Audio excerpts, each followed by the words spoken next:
Ole ralte studio wa kalau lom le vek cheu tun tum chu video toy te kalau ri ek vedo ni ni somni le pakwa thla som pani sang ni le somni le pathum nimin jing real zana channel in alo ri ek kha toy te in kalau thai lang vedon ani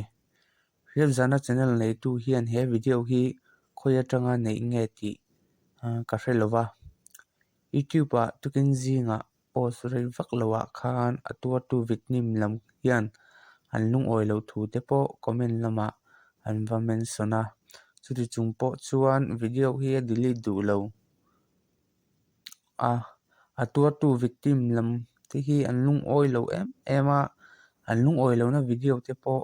en the in kada min lo en sak le theu don nia chuan riat zauna in a video a post dan hi a blur wangin a video nei tu te phalna nge in video pa ngai tak clear thein ka lo da boka dona ka lo da bok dona di he video ti viral masa tu ni a an riat masa ber chu lucy boite ti na facebook a in da khan ni in an soi boka anim biak na te po en thein ka da tel bok a min lo clear sak vele theu don nia ula comment lama en lo soi le vek don nia engpo ni se a thalam hi chu engpo ni se da tha in a thalo lam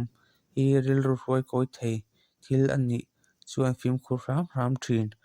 hi poimo tak zet ti ka riat pha le zual ani ti chuanin engpo ni sela he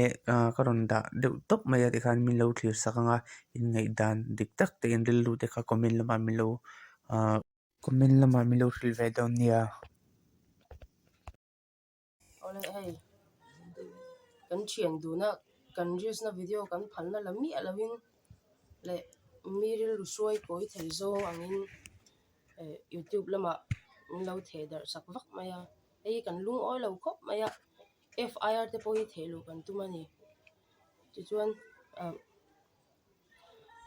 YouTube lama kan comment lama te po kanu le kema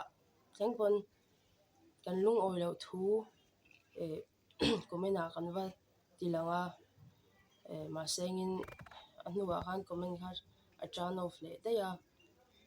kan video po chu delete chuang lavin tun thlengin alo oma hi kan lung oi lawa kan thleng chin kan thleng to mayang kan ti ni ole ka chuan puinang se yang murnun ngai lo